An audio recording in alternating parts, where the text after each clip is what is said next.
इसी जगह पर अभिमन्यु का वध हुआ था और इसी जगह पर महाभारत भी हुई थी और इसी जगह पर शिवजी और सूर्यदेव प्रकट हुए थे।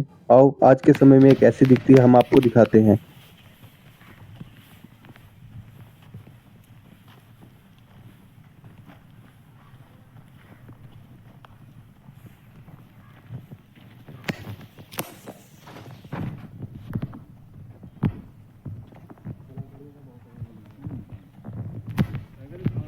अभिमन्यु के स्टैचू के नीचे उसकी कुछ कहानी लिखी हुई है।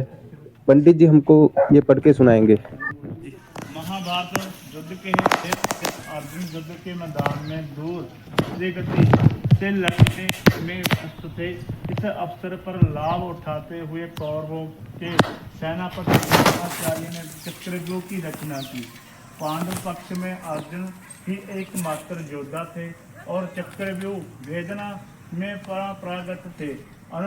अभिमन्यु इस चक्रव्यूह में प्रवेश करने को जानते थे, लेकिन उनसे भेदभाव बाहर निकलना नहीं ज्ञान नहीं था। युधिष्ठिर से अनुमति लेकर अभिमन्यु ने चक्रव्यूह में प्रवेश किया।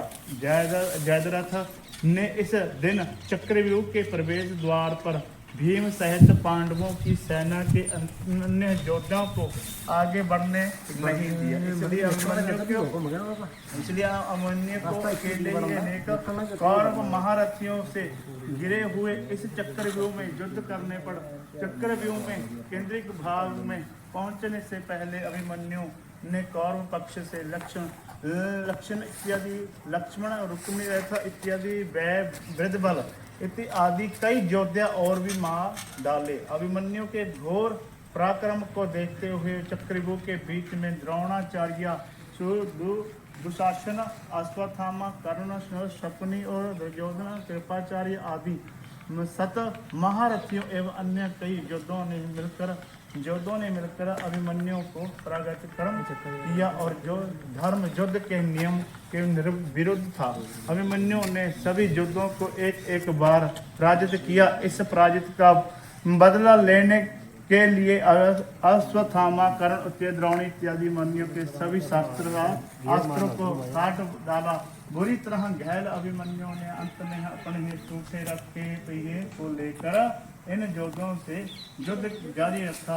इस प्रकार लड़ते लड़ते वे अंत में वीर गति को प्राप्त हो गया। बोले श्री महाभारत भगवान की।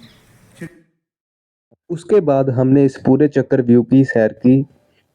आज इस जगह के आसपास का व्यू भी काफी अच्छा है।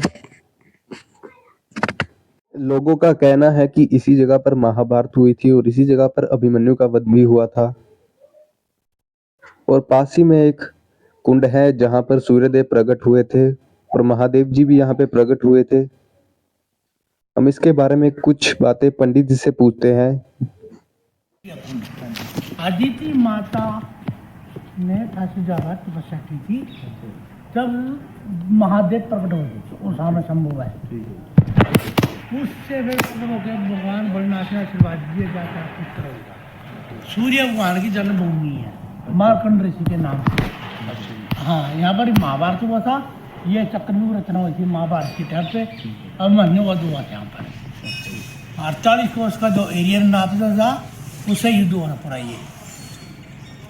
ये कुछ पहले अम्बीन गांव था, उसके बाद चक्रपुरी नगरी बन गई, उसके बाद फिर आ गया अब महनुपुर नगरी। हाँ, ठीक है ना। उसके बाद हम चले गए ब्रह्म सरोवर का नाइट व्यू देखने। यहाँ के नाइट व्यू का नज़ारा ही बहुत अलग है, आप देख ही सकते हैं। और इसी जगह पर ब्रह्म सरोवर की शाम को आरती होती है। हम जब पहुंचे थे तो आरती हो चुकी थी। अब हम आपको इस वीडियो में ब्रह्म सरोवर का पूरा व्यू दिखाएंगे, बने रहिए हमारे साथ।